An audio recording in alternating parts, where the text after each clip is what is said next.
السلام علیکم، میں ہوں ڈاکٹر عزیز اللہ خان۔ دنیا میں اموات کی 3 بڑی وجوہات ہیں۔ Number 1 road traffic accidents, number 2 cancer اور نمبر 3 ہے دل کے امراض۔ آج کل ہم دیکھتے ہیں کہ دل کے امراض بڑی تیزی سے بڑھ رہے ہیں، اور اس سے نہ صرف جو اولڈ لوگ ہیں جو بڑھاپے میں ہیں ان کو یہ دل کے امراض ہیں، بلکہ یہ ینگسٹر میں دن بدن بڑھتے جا رہے ہیں۔ اور دوسری جو میں چیز دیکھنے میں آ رہی ہے کہ یہ پہلے صرف شہری لوگوں تک محیط تھے، کہ صرف شہری لوگ اس سے متاثر تھے، لیکن اب یہ دیہاتوں کی طرف بھی بڑی تیزی سے بیماری بڑھ رہی ہے۔ میں اس وقت موجود ہوں میاں والی کے معروف کارڈیالوجسٹ جناب ڈاکٹر جاوید نیازی کے ساتھ، جنہوں نے ملتان انسٹیٹیوٹ آف کارڈیالوجی سے اپنی FCPS کی ڈگری کمپلیٹ کی ہے، اور آج کل اپنے علاقے میاں والی کو سرو کر رہے ہیں۔ یہ DHQ میں آج کل کام کر رہے ہیں۔ تو ہم ان سے پوچھتے ہیں کہ میاں والی میں یہ کیسے دیکھتے ہیں کہ یہاں پہ مریضوں کا کیا حال ہے۔ السلام علیکم۔ وعلیکم السلام، بہت بہت شکریہ ڈاکٹر عزیز اللہ۔ اب میاں والی میں کام کر رہے ہیں۔ میاں والی ایک ویسے دیہاتی علاقہ سمجھا جاتا ہے، جہاں کے لوگوں کی ڈائٹ اچھی ہے، یہ خالص غذائیں کھانے کے وجہ سے مشہور ہیں، اور ساتھ میں یہ چونکہ زیادہ تر کسان لوگ ہیں، یہ کھیتی باڑی کرتے ہیں، تو ایسے لوگوں کو سمجھا جاتا ہے کہ ان کے دل بڑے مضبوط اور صحت مند ہوتے ہیں۔ لیکن اب میاں والی ترقی بھی کر رہا ہے، تو آپ کیسے دیکھتے ہیں کہ لوگوں میں دل کے امراض کا کیا رجحان ہے؟ پہلے یہ عموماً یہ سمجھا جاتا تھا کہ میاں والی چونکہ ایک دیہاتی ٹائپ علاقہ ہے، اور شہر بہت چھوٹا ہے، دیہات زیادہ ہیں، اور ایکٹیویٹی کافی زیادہ ہوتی ہے لوگوں کی، غذا بھی خالص ہے، جیسے دودھ، سبزیاں، پھل لوگ اپنے اگاتے تھے، تو ساری چیزیں بہتر تھیں۔ لیکن آج کل جو ٹرینڈ دیکھا گیا ہے اس میں یہ ہے کہ جیسے فصل مار یا کیڑے مار ادویات کا استعمال، کھادوں کا استعمال، یہ ساری چیزیں ہیں۔ دوسری بات یہ ہے کہ جو غذائی اشیاء ہیں ہماری، خاص کر گھی اور اس کا جو استعمال ہے وہ کافی مضر صحت پایا گیا ہے۔ دوسری بات یہ ہے کہ سگریٹ کا استعمال، حقہ کا استعمال ہمارے دیہاتی علاقوں میں کافی زیادہ بڑھ گیا ہے۔ پہلے بھی تھا، لیکن اب سگریٹ کا استعمال کافی بڑھ گیا ہے، اور مزید اس کے ساتھ لوگ پہلے خود کام کرتے تھے، چلتے تھے، پھرتے تھے، ہل چلاتے تھے، اب اس کی جگہ پہ ٹریکٹر آ گئے ہیں، مشینری آ گئی ہے، سہولیات آ گئی ہیں، اور موٹر سائیکل آنے کی وجہ سے جو چلنے کا ٹرینڈ ہے وہ بہت زیادہ کم ہو گیا ہے۔ تو اس کی وجہ سے آپ اگر کمپیریزن کریں کہ شہری اور دیہاتی لوگوں کا، تو اس میں بہت کم فرق رہ گیا ہے۔ اب یہ کیا دیکھ رہے ہیں کہ ایج گروپ نوجوانوں میں اور جو دل کے امراض کی شرح ہے یہ کیسے ہے، بڑھ رہی ہے یا ابھی یہاں پہ کمی ہے؟ عموماً یہ سمجھا جاتا تھا کہ پہلے جو اسکیمک ہارٹ ڈیزیز یا ہارٹ اٹیک کی جو بیماری ہے وہ 50 سال سے زیادہ عمر کے لوگوں کی بیماری ہے، لیکن آج کل جو دیکھنے میں آیا ہے، خاص کر میں جیسے ڈسٹرکٹ ہسپتال میں ہوتا ہوں، میاں والی میں ہوتا ہوں، تو وہاں عمر کا کوئی مطلب حد نہیں رہی۔ یوں سمجھ لیں کہ جیسے پہلے یہ تھا کہ 50 سے زیادہ ہارٹ اٹیک والے مریض زیادہ آتے تھے ہمارے پاس، اب اس میں یہ ہے کہ 40 سے 45 اس عمر میں بھی ہمارے پاس کافی مریض ہارٹ اٹیک کے آ رہے ہیں۔ بہت ساری چیزیں ہیں اس میں ڈسکس کرنے والی، جیسے سگریٹ کا استعمال بھی ہے، خوراک بھی ہے، اور سب سے بڑی چیز یہ ہے کہ ہمارے پاس جو خاندانی بیماریاں ہیں، جیسے اب ہارٹ اٹیک ایک خاندانی بیماری ہے۔ خاندانی بیماری اس طرح سے ہے کہ اگر آپ کے کسی بھی گھر کے فرد کو 55 سال مرد اور 60 سال سے کم عمر میں کسی بھی عورت کو ہارٹ اٹیک ہوا ہے، تو آپ کا چانس باقی لوگوں کی نسبت بہت زیادہ ہے۔ اس چیز کو دیکھنے کی ضرورت ہے۔ ہمارے لوگ عموماً اس چیز سے لا علم ہیں کہ ہم تھوڑا سا کوئی پرہیز کریں، یا کوئی ہیلدی لائف سٹائل، جیسے کوئی ورزش ہے، چلنے پھرنے کے معمول ہیں، سیر کا معمول ہے، اس کو اپنائیں، تھوڑا سا غذا میں خیال کریں۔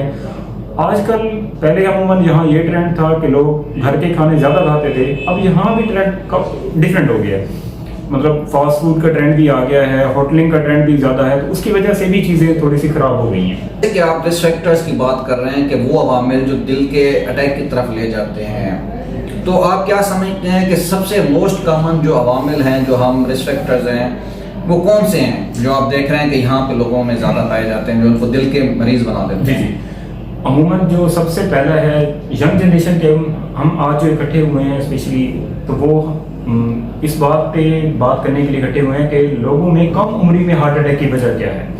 اس میں یہ ہے کہ سگریٹ سب سے پہلے نمبر پہ آتی ہے، کہ لوگوں میں سگریٹ کا ٹرینڈ بہت زیادہ ہے۔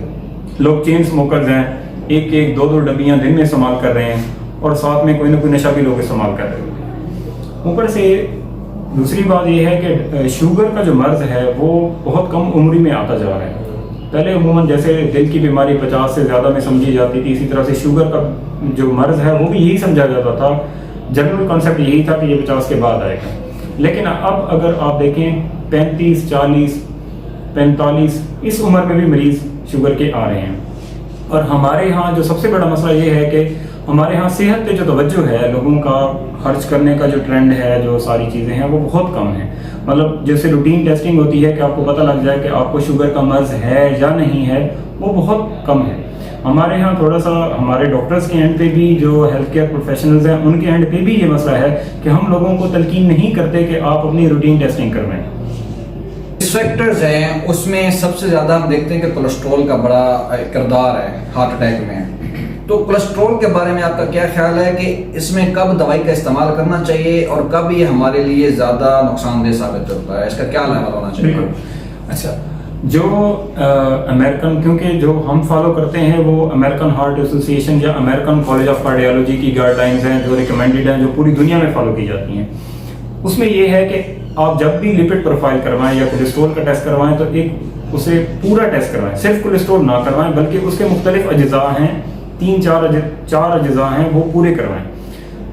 جو کولیسٹرول کی دوائی شروع کرنے کا کرائٹیریا کولیسٹرول ہرگز نہیں ہے. کولیسٹرول دوائی شروع کروانے کا جو کرائٹیریا ہے یا جو اس کے پہلو سمجھا جاتا ہے وہ LDL سمجھا جاتا ہے. اگر کسی نے LDL نہیں کرایا اور وہ کولیسٹرول کی دوائی کھا رہا ہے تو یہ انتہائی غلط ہے. اس میں کرائٹیریا یہ ہے کہ اگر کسی کا 190 سے زیادہ LDL آتا ہے تو آپ اسے شروع کروائیں. کسی کو ہارٹ اٹیک ہے تو پھر آپ نے کولیسٹرول لیولز نہیں دیکھنے. جنرلی ہمارے یہاں عموماً یہ ہوتا ہے کہ ہر جگہ پہ لیبارٹریاں کھلی ہوئی ہیں، لوگ دھڑا دھڑا خود سے جا کے کولیسٹرول کروا رہے ہوتے ہیں اور خود سے کولیسٹرول کی دوائی ہی کھا رہے ہوتے ہیں. ہم ایسی دوائوں کو اوور دا کاؤنٹر پرسکرپشن کہتے ہیں یا اوور دا کاؤنٹر میڈیسن کہتے ہیں کہ لوگ خود سے میڈیکل اسٹور والے کے پاس جاتے ہیں، اسے ٹیسٹ دکھاتے ہیں اور وہ دوائی کھانا شروع کر دیتا ہے. دیکھیں، اس کا ایک نقصان یہ ہے کہ آپ کو ایک غیر ضروری میڈیسن کھانی پڑ رہی ہے، اس کے اپنے نقصانات مضر اثرات ہیں. دوسری بات یہ ہے کہ آپ اس سے کوئی اچھی چیز خرید کے کھا سکتے ہیں. فرض کیا اگر آپ نے اسٹیٹن کھا رہے ہیں تو اس میں آپ کو جگر کے مسئلے بھی ہو سکتے ہیں، آپ کے پٹھوں کے مسئلے بھی ہو سکتے ہیں، جو عموماً ہم نگلیکٹ کر رہے ہوتے ہیں یا نظر انداز کر رہے ہوتے ہیں. تو اس چیز میں یہ دیکھنا ضروری ہے کہ جب بھی آپ کولیسٹرول کی دوائی شروع کریں تو کسی مستند ڈاکٹر سے مشورہ ضرور فرمائیں، اسپیشلی دل کے ڈاکٹر سے مشورہ ضرور فرمائیں. مریض جب آپ کے پاس آتا ہے ہسپتال میں تو اس کو یہی ہوتا ہے کہ یہاں پہ ڈاکٹر صاحب کے پاس ساری سہولیات ہوں گے. تو آپ کیا سمجھتے ہیں کہ کیا آپ کو ساری سہولیات میسر ہیں یا کون سی سہولیات ہیں جو آپ کے پاس نہیں ہیں؟ دیکھیں، جب اگر میں جہاں پہ ہوں تو وہ DHU میں جو ہمارے پاس سہولیات موجود ہیں اس میں ہم مریض کو اگر بڑا ہارٹ اٹیک ہے، جسے ہم ST ایلیویشن MI کہتے ہیں، تو اس میں خون پتلا کرنے والا ایک ٹیکہ لگایا جاتا ہے جو SK کے نام سے جانا جاتا ہے. اس کی سہولت ہمارے پاس موجود ہے. اگر کسی مریض کی دھڑکن خدا نخواستہ اس ٹیکے کے دوران کم ہو، اگر مریض کا دل فیل ہونا شروع ہو جائے یا اسے بار بار درد ہو تو اس کے لیے اینجیوگرافی یا ایک ٹیمپرری پیس میکر لگایا جاتا ہے جو دل کے مریضوں کو ہارٹ اٹیک کی صورت میں دھڑکن کم ہونے کی صورت میں لگایا جاتا ہے. تو ایسی سہولیات ہمارے پاس موجود نہیں ہیں. تو ان یہ سہولیات میاں والی میں ہمارے پاس عبید نور میں موجود ہیں، کیونکہ سرکاری ہسپتال میں مریض آتا ہے یوزلی پریزنٹیشن پہ، میں وہیں موجود ہوتا ہوں. تو اگر یہ سہولیات ہمارے پاس موجود ہوں تو اس میں مریض کو جو ان نیسیسری راولپنڈی کے ریفرلز ہیں وہ ہمارے پاس بہت کم ہو جائیں گے. موسٹ آف دا ٹائم ہمارے ساتھ پیشنٹ کی یہ بحث ہو رہی ہوتی ہے کہ آپ ہمیں ریفر کیوں کر رہے ہیں یا ریفر کر دیں، تو اس کی بنیادی وجوہات میں ہی یہی ہوتا ہے کہ مریض کو دل کا درد بار بار ہو رہا ہوتا ہے یا دھڑکن کم ہو رہی ہوتی ہے، جس کی سہولت ہمارے پاس موجود نہیں ہے. گھر میں مریض کو ہارٹ اٹیک ہو جاتا ہے یا اس کو کوئی چیسٹ پین، چھاتی میں درد محسوس ہوتا ہے تو اس کو کون کون سی دوائیاں کس طریقے سے استعمال کرنی چاہیے؟ دیکھیں، اس میں بہت سارے عوامل ہیں. ہمارے بہت سارے مریض جو آلریڈی دل کی دوائیاں کھا رہے ہوتے ہیں تو انہیں پتہ ہوتا ہے کہ اگر مریض کو چلنے سے درد ہو رہا ہے یا چھاتی میں درد شدید ہو رہا ہے دائیں بائیں سائڈ پہ، جو گردن میں بھی جا رہا ہے، بائیں بازو میں بھی جا رہا ہے، تو یوزلی اینجیسڈ کی گولی ہم پرسکرائب کرتے ہیں کہ آپ نے اگر درد ہو آپ بیٹھ جائیں، بیٹھ جانے کے بعد بھی آپ کو آرام نہیں آ رہا تو اس کے بعد اینجیسڈ کی گولی زبان کے نیچے رکھ دیں. ایک اینجیسڈ کی گولی رکھنے کے بعد اگر آپ کو پھر بھی آرام نہیں آیا تو 3 منٹ بعد آپ دوبارہ رکھ سکتے ہیں. اس کے بعد اگر پھر بھی آرام نہیں آیا تو آپ 3 گولیاں اینجیوسیڈ کی رکھ سکتے ہیں 3 منٹ کے وقفے کے ساتھ۔ اگر 3 گولیاں رکھنے کے بعد بھی آپ کو آرام نہیں آیا تو کوشش کریں کہ قریبی ہسپتال میں یا DHQ تشریف لے آئیں، جہاں آپ کی دوبارہ ECG کی جائے اور یہ دیکھا جائے کہ آیا آپ کا درد کوئی دوبارہ اٹیک والی صورتحال میں تو نہیں جا رہا۔ ہاں، کچھ مریض ایسے ہیں جن میں پہلی دفعہ دل کا اٹیک ہوتا ہے۔ اب عموماً ہمارے گھروں میں کوئی ایسی دوائیں موجود نہیں ہوتی کہ جو فوراً سے مریض کو دی جا سکیں، تو اسی لیے آپ قریبی ہسپتال میں فوراً تشریف لے جائیں، کیونکہ دل کی جو مریض ہیں ان کی جو ادویات ہیں اس کے جہاں نقصانات فائدے ہیں وہاں اسی طرح سے نقصانات بھی ہیں، تو اس لیے کسی ایسے بندے کا یہ دوائی پرسکرائب کرنا ضروری ہے کہ جو دل کے مرض کو اور دل کے مرض کی ادویات کو اچھی طرح سے جان سکے۔ نوجوان ہمارا اثاثہ ہیں، لیکن ان میں بھی دل کے امراض کی شرح بڑھ رہی ہے۔ ہم اپنے اس اثاثے کو کیسے محفوظ کر سکتے ہیں اور ان امراض سے بچا سکتے ہیں؟ دیکھیں، اب یہ ٹیکنالوجی کا دور ہے، جیسے آپ اور میں اس موبائل یا اس کیمرے کے ذریعے اس ویڈیو کو ریکارڈ کر رہے ہیں، جہاں اس کے مثبت اثرات ہیں وہیں اس کے منفی اثرات ہیں۔ ہمارے دور میں جب ہم 12-13 سال یا 15 سال کی عمر میں تھے تو اس وقت کرکٹ کا دور تھا، والی بال کا دور تھا، یہ ساری چیزیں اس وقت بہت زیادہ مقبول عام تھیں، اور آج کل جو مقبول عام ہے وہ ٹک ٹاک ہے، فیس بک ہے، سنیپ چیٹ ہے، اس طرح کی چیزیں ہیں۔ ہم اگر اپنے نوجوان نسل کو ہیلدی لائف سٹائل کی طرف، مثبت سرگرمیوں کی طرف لے کے آنا چاہتے ہیں تو اس میں یہ ہوگا کہ ہمارے جو ہارٹ اٹیک کی شرح 50 سال کی عمر سے کم ہو کے 45, 40, 35 پہ آ رہی ہے، اس میں بہت زیادہ کمی کی جا سکتی ہے۔ اس میں یہ ہے کہ لوگوں کو کھیلوں کی طرف متوجہ کیا جائے، اور یہ جو فاسٹ فوڈ کا ٹرینڈ چل پڑا ہے میاں والی میں، اسپیشلی ہوٹلنگ کا جو ٹرینڈ چل پڑا ہے میاں والی میں، اس کو بند تو میں نہیں کہہ سکتا کہ لوگ کہیں کہ ڈاکٹر جاوید یا ڈاکٹر عزیز یہاں بیٹھ کے ہمارے کاروبار کو بند کرنا چاہتے ہیں، ہم بالکل نہیں بند کرنا چاہتے، لیکن اس کے ساتھ اگر اس کو کم کیا جا سکے تو یہ بہت فائدہ مند ہوگا۔ جی، اینجیوگرافی دل کے امراض کو جانچنے کا ایک طریقہ کار ہے، ایک پروسیجر ہے، یہ کب کروانی چاہیے اور میاں والی میں اس کا کیا سہولت ہے، اور کیا مریض کو باہر جانے کی ضرورت ہے، اسلام آباد لاہور کی طرف ریفر کرنے کی ضرورت ہے؟ دیکھیں، یہ آپ کا نا، ہم جیسے آج اکٹھے ہوئے ہیں کہ دل کے مرض کو ڈسکس کرنے کے لیے، تو یہ بہت ویلڈ کوشچن ہے، بہت اچھا سوال ہے اس متعلق کہ ہمیں کسی کو دل کا اٹیک ہو گیا ہے تو اس کے بعد ہمیں کیا کرنا چاہیے۔ اینجیوگرافی خون کی نالیوں کو دیکھنے کا ٹیسٹ ہے جو دل کو خون دے رہی ہوتی ہیں۔ عموماً ہمارے یہاں مس کنسیپٹ یہ ہے یا یہ غلط تاثر یہ دیا جاتا ہے کہ کسی کا دل کا وال بند ہوا ہے اور اس کا اٹیک ہو گیا ہے۔ دل کے وال کا بند ہونا اٹیک سے کوئی تعلق نہیں ہے، عموماً دل کی نالیاں بند ہوتی ہیں جس کی وجہ سے دل کا اٹیک ہوتا ہے۔ دل کی 3 بڑی نالیاں ہیں جو 2 بایاں سائڈ پہ ہیں اور 1 دایاں سائڈ پہ ہے، ان میں سے کوئی بھی بند ہو تو مریض کو ہارٹ اٹیک کی تکلیف ہو جاتی ہے۔ اب ان نالیوں میں کتنی تنگی ہے، اس کو مریض کو اٹیک کون سی نالی کی وجہ سے ہوا ہے اس کو دیکھنے کا ایک ہی ٹیسٹ ہے اور وہ ہے اینجیوگرافی کا ٹیسٹ۔ جب بھی کسی کو مریض کو ہارٹ اٹیک ہوتا ہے، چاہے وہ بڑا ہارٹ اٹیک ہے جس میں میں نے پہلے بھی بتا چکا ہوں کہ SK والا ٹیکہ لگاتے ہیں، خون پتلا کرنے والا، یا کسی کو چھوٹا ہارٹ اٹیک ہے جسے مائنر ہارٹ اٹیک کہا جاتا ہے، اس میں صرف بڑا ٹیکہ نہیں لگایا جاتا لیکن باقی دل کی دوائیاں دی جاتی ہیں، ان دونوں صورتحال میں مریض کو اینجیوگرافی کی اشد ضرورت ہوتی ہے۔ کتاب یہ کہتی ہے کہ اگر کسی کو بڑا ہارٹ اٹیک آیا ہے تو اس کی اینجیوگرافی فوراً ہونی چاہیے، کیونکہ میاں والی میں ہمارے سرکاری سیٹر میں ایسی سہولت موجود نہیں ہے، تو جتنا جلدی ہو سکے مریض کی اینجیوگرافی ہونی چاہیے۔ اینجیوگرافی میں جو اگلا مرحلہ یہ ہے کہ آیا مریض کو اسٹنٹ کی ضرورت ہے، بائی پاس کی ضرورت ہے یا صرف دواؤں کی ضرورت ہے، وہ ایک آپ کو کارڈیالوجسٹ ہی بتا سکتا ہے۔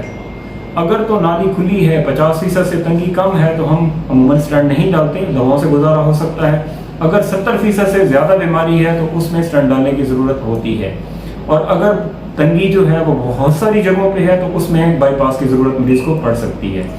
اچھا، اگلی بات جو آپ نے پوچھی کہ میاں والی میں سہولت موجود ہے، بالکل میاں والی میں سہولت موجود ہے۔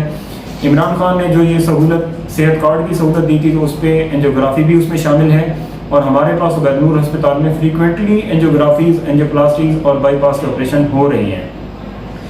جو باہر جانے کا ہے،